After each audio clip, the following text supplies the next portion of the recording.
Assalamualaikum warahmatullahi wabarakatuh. Perkenalkan nama saya Rizky Suryadi, NPM 2020 44500 kelas SD. Di sini saya akan menjelaskan latar belakang dan judul dari yang saya ajukan, yaitu pengukuran beban kerja dan optimalisasi jumlah karyawan menggunakan metode work analysis dan workforce analysis pada bagian packing di PT Inti Kimia Sejahtera. Untuk latar belakangnya itu pada era globalisasi saat ini sektor industri terjadi hal yang kritis dengan semakin banyaknya industri-industri yang bermunculan di Indonesia untuk dapat bertahan ketatnya persaingan industri. Maka sebuah perusahaan harus mampu memberikan output sesuai dengan keinginan konsumen dengan kategori harga yang relevan, tepat waktu, dan kualitas baik. Setiap perusahaan dituntut untuk memberikan pelayanan yang sesuai dengan permintaan konsumen dengan tujuan untuk memenuhi kepuasan konsumen. PT Inti Kimia Sejahtera merupakan perusahaan yang bergerak di bidang penjualan alat dan bahan kimia untuk memenuhi permintaan pengadaan dari perusahaan-perusahaan yang membutuhkan, baik perusahaan negeri maupun swasta, yang beralamat di Jalan Raya Bekasi kilometer 1705 RT 5 RW 3 Jatinegara Kecamatan Pakung, Kota Jakarta Timur, daerah ibu kota Jakarta.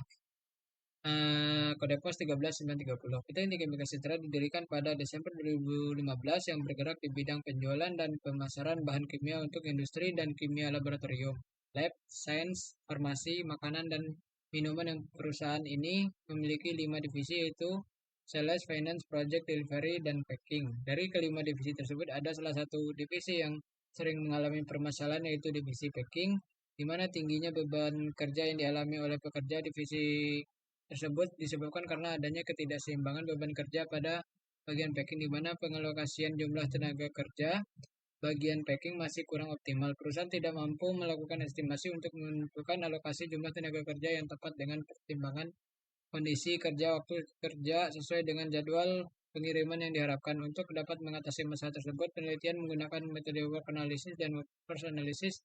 Dengan menggunakan kedua metode tersebut didapatkan analisis terkait beban kerja dan analisis kebutuhan tenaga kerja yang optimal. Latar belakang selanjutnya yaitu Weiler dan Guidey menyatakan bahwa manajemen sumber daya manusia adalah proses berkelanjutan yang dirancang untuk menyediakan organisasi dan kelompok atau organisasi dengan personel yang sesuai sehingga mereka dapat ditempatkan dan porsi tempat yang sesuai ketika organisasi membutuhkannya. Selanjutnya, pengukuran waktu kerja merupakan usaha untuk menentukan lama kerja yang dibutuhkan oleh seorang operator dalam menyelesaikan suatu pekerjaan yang spesifik pada tingkat kecepatan kerja normal dan lingkungan. Amri et al. 2018. Work analysis adalah salah satu tata cara perhitungan yang dirancang bergunakan untuk mengetahui tingkat beban kerja bekerja pada suatu stasiun kerja. Metode ini dapat menyelesaikan beban kerja fisik yang terdapat dengan optimal karena dapat membagikan keterangan berkaitan dengan pengalokasian sumber daya manusia. Selanjutnya, oleh karena itu, selain jumlah karyawan yang ditentukan oleh pengguna analisis beban kerja, tingkat absensi dan tingkat jumlah pekerja harus ditentukan workforce analysis.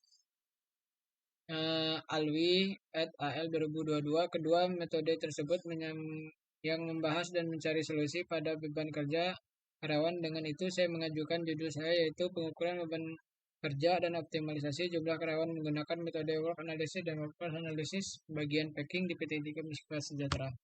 Adapun data yang didapat dari perusahaan yaitu dihitung dari bulan Januari 2023 sehingga Agustus 2023. Terdapatnya di setiap bulan terdapat karyawan lembur, yaitu ada di sana datanya, ya, bulan Januari terdapat 30 dan hingga Agustus terdapat 24. Di sini eh, pengiriman yang paling banyak terdapat di bulan Maret, sedangkan di bulan April sedikit karena di bulan April itu hanya terdapat 12 hari kerja saja dikarenakan kepotong oleh cuti Idul Fitri. Dan jumlah pekerja pada bagian packing ini hanya 1 orang. Adapun identifikasi masalah yaitu berdasarkan uraian latar belakang di atas, identifikasi masalah disebabkan karena adanya ketidakseimbangan beban kerja pada bagian packing, di mana pengalokasian jumlah tenaga kerja pada bagian packing masih kurang optimal.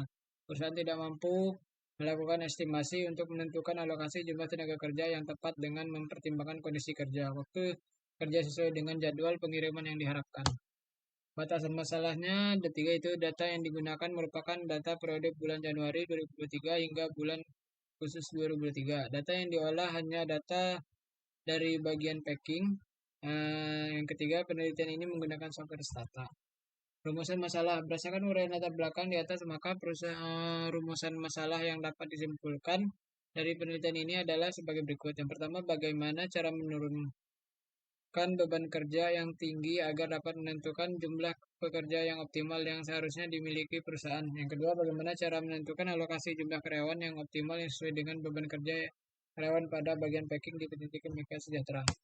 Penentuan tujuan. Adapun penentuan tujuan dari penelitian ini yaitu sebagai berikut. Yang pertama, mengetahui beban kerja yang dialami karyawan tepatnya pada bagian packing produk di PT Timika Sejahtera. Yang kedua, menentukan alokasi jumlah karyawan yang optimal yang sesuai dengan beban kerja karyawan pada bagian packing PT Timika Sejahtera. Cukup sekian dari saya. Assalamualaikum warahmatullahi wabarakatuh.